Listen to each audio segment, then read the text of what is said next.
अब live class का proper step क्या होना चाहिए, हमें कैसे पढ़ाई करना है, वो भी थोड़ा सा आज हम लोग डिस्कस कर लेते हैं, क्योंकि कई बच्चे नए हैं और कई बच्चे कोप अप नहीं कर पा रहे हैं। तो आपको एग्जैक्टली कैसे करना है, एग्जैक्टली कैसे फॉलो करना है, दो चार चीजें मैं आपको बता देता हूं जो अपने दिमाग में आपको रखना है। पहली सबसे इंपॉर्टेंट बात कि जब भी लाइव क्लास स्टार्ट होता है उससे पहले आपको प्रीवियस लेक्चर का, देखिए before starting class previous class notes plus today's topic आपको पता है, कुछ ना कुछ थोड़ा बहुत हिंट मिल जाता है कि आज मास्टर क्लास में क्या पढ़ाने वाला है। तो क्लास स्टार्ट करने से 20 मिनट पहले हमेशा, क्लास स्टार्ट करने से 20 मिनट पहले हमेशा और हमेशा आप प्रीवियस क्लास नोट्स देख के आए कि टीचर ने लास्ट क्लास में क्या पढ़ाया था। तुम्हें जितना भी समझ आए इस बात से फर्क नहीं पड़ता है, इस स्टेप को आप फॉलो करें। और आज के क्लास में जो भी टॉपिक पढ़ने वाले हो, जो कुछ भी थोड़ा बहुत, अब 5 मिनट 10 मिनट जितना आप देख सकते हो टॉपिक के बारे में थोड़ा कहीं से भी पढ़ लो। इससे क्या होगा कि अचानक से जब तुम्हारे सामने कोई चीज आती है ना तो तुम ब्लैंक नहीं होगे। मेरी बात सुनना ध्यान से, मेरी बात सुनना, मैं क्या कह रहा हूं। क्लास स्टार्ट होने से पहले प्रीवियस क्लास का पीडीएफ एक नजर आपको देखना है, और जो आज क्लास में पढ़ाया जाएगा उसके बारे में भी कोई आपके पास टेक्स्ट बुक, वो कोई फर्क नहीं पड़ता कौन सा है, पीडब्ल्यू का मटेरियल है, बहुत अच्छी चीज है, जो भी हो आपको थोड़ा बहुत तो आइडिया लग जाता है ना, आपको थोड़ा बहुत तो आइडिया लग जाता है ना कि पढ़ना कैसे है। देखो मैं समझा रहा हूं, ये पूछ रहा है एनीवन फ्रॉम हाजीपुर, मैं हूं हाजीपुर से, बता क्या करना है, वहीं से 12th किया मैंने, बकलोल कहीं का।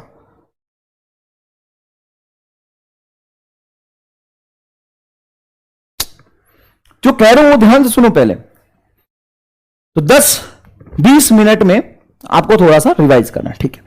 उसके बाद ड्यूरिंग क्लास के समय आप जितना ज्यादा हो सके चैटिंग को इग्नोर करें, और अननेसेसरी चैटिंग भेजने वालों को, जो क्लास तो स्टार्ट हुआ था अभी, तो तुम भी थोड़ा सा एक्साइटेड स्टेट में था, अब मैं 2 लोगों को बिठा के रखूंगा, समझ में आया कि नहीं आया। अननेसेसरी की बातें पूछने पे और चैट करने पे आप ब्लॉक कर दिए जाएंगे, आपका पैसा भी बर्बाद होगा और आपका भविष्य भी बर्बाद होगा। और ये मैं आपके लिए नहीं कर रहा, मुझे आपसे कोई प्रॉब्लम नहीं है, मुझे प्रॉब्लम इस बात से कि आपकी वजह से कुछ लोग डिस्ट्रैक्ट होते हैं और मैं जेन्युइन डाउट एड्रेस नहीं कर पाता हूं।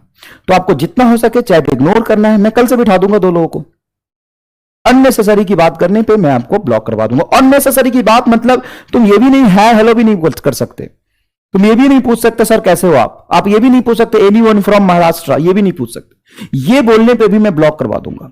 आप पढ़ने आए हैं तो इधर आराम से यहां पे पढ़िए। दूसरी बात, अगर सर डाउट आता है तो अगर बीच में टाइम मिल रहा है तो पूछिए, नहीं तो आपको क्या करना है, use pen paper to write your doubts. Live class जब चल रही है, हां मॉड्यूल कब आएगा ये भी सेंड करने पे मैं आपको ब्लॉक करवा दूंगा, क्योंकि मॉड्यूल मैंने बोला है, बहुत ईमानदारी से एक बार कह देता हूं, कोविड की वजह से दिल्ली में कुछ भी डिलीवर नहीं हो रहा था, तो वहां से मॉड्यूल प्रिंट होकर आप तक पहुंचने में थोड़ा टाइम लग जाएगा, लेकिन मिल जाएगा आप मॉड्यूल। थोड़ा सा शांति बनाए रखें, ये भी पूछने पे मैं ब्लॉक करवा दूंगा, ठीक है। चलो देखो, तो ड्यूरिंग लाइव क्लास आपको क्या करना है, use pen and paper to write your doubts. आपको बहुत आराम से पेन पेपर यूज करके अपने डाउट्स को लिखने हैं साथ साथ में।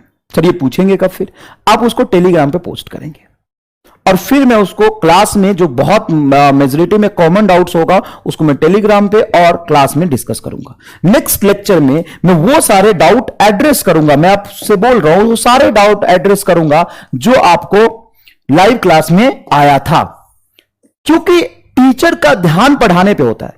तो कई बार आपका जेन्युइन डाउट वो नहीं एक्सप्लेन कर सकता है क्योंकि उसको टॉपिक समझाना होता है। कोई बात नहीं, आपको डाउट आ गया, आप पेन एंड पेपर पे लिख लीजिए, और ये मत बोले कि ये नहीं समझ आया, ऐसा नहीं, आपको उसमें क्या डाउट है, किस स्टेप में डाउट है उसको लिखिए, ठीक है सर। उसके बाद क्या करना है, उसके बाद क्लास आफ्टर क्लास, ये था देखो बिफोर क्लास, ये था ड्यूरिंग लाइव क्लास, और ये है आफ्टर क्लास। आपको इंपॉर्टेंट फॉर्मूला और शॉर्ट नोट्स अलग से साथ साथ में बनाते जाना है।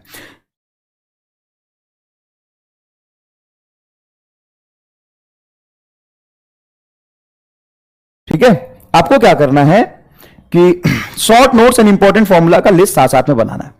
उसके बाद आपको डायरेक्ट अनसॉल्व क्वेश्चन सॉल्व नहीं करने हैं, do sum solve problem, sorry यहां पे लिखा है मैंने डू सम सॉल्व प्रॉब्लम। जो भी टॉपिक मैंने पढ़ा है उसके आपको सॉल्व क्वेश्चन सॉल्व करने हैं जो ऑलरेडी सॉल्व होते हैं। वो कहां से करेंगे? वो करेंगे आप नोट्स से, क्लास नोट्स से जो आपको क्लास में पढ़ाया गया है, प्लस कोई भी आप प्रैक्टिस बुक यूज कर रहे हैं, कोई भी XYZ, कोई भी न्यूमेरिकल के लिए आप एक बुक खरीद ले, थ्योरी के लिए बुक पढ़ने की जरूरत नहीं है। आप एनसीईआरटी में पॉइंट टू पॉइंटर वाली चीजें पढ़ सकते हो। बाकी आपको थ्योरी के लिए 11th क्लास में 1-2 चैप्टर है, मैं बता दूंगा, उसके लिए आपको पढ़ना पड़ेगा। थ्योरी कहीं से नहीं पढ़ना, आपको थ्योरी पढ़ने की कोई जरूरत नहीं पड़ेगी। कोई भी प्रैक्टिस बुक, कोई भी मतलब कोई भी पीडब्ल्यू का मटेरियल है, बहुत बेस्ट है, ठीक है। वहां से आप सॉल्व क्वेश्चन को सॉल्व करेंगे, सॉल्व क्वेश्चन को सॉल्व करेंगे, क्योंकि आपने जो पढ़ा है, कंसेप्ट समझ आया, मैं क्लास में बहुत सारे क्वेश्चन सॉल्व करा देता हूं, उसको भी एक बार आप रफ में सॉल्व करेंगे, ठीक है। अब वहां से अगर किसी स्टेप में आपको डाउट आता है, फिर आप इस पेन एंड पेपर जो लाइव क्लास में आपने लिखा था उसी पेज पे लिख लीजिए कि ये डाउट आया मुझे। उसके बाद जिस भी टॉपिक में आपको डाउट आए, कोशिश करें कि एक बार उसी लेक्चर को दोबारा से उस पॉइंट पे देखें जहां पे आपको डाउट आया था, उस पॉइंट पे देखें जहां पे आपको डाउट आया था, उसी लेक्चर को। Watch lecture again for your doubts. जहां पे आपको डाउट आया था एक बार लेक्चर को देखिए। कई बार बच्चे जहां पे डाउट आता है बोलते हैं सर उसको समझाओ आप। भाई मैं टेलीग्राम पे कहीं पे ऑडियो में समझाऊंगा, उससे बेहतर है मैंने क्लास में 6-6 बार बोल के पढ़ा है, उसको एक बार देखिए। फिर भी नहीं समझ आता है तो मैं आपको बताता हूं, ठीक है। उसके बाद भी नहीं समझ आता है तो आप मेरे से पूछ लीजिएगा, ठीक है। Now solve DPP. उसके बाद आपको सॉल्व करना है डीपीपी। उसके बाद क्या सॉल्व करना है? डीपीपी।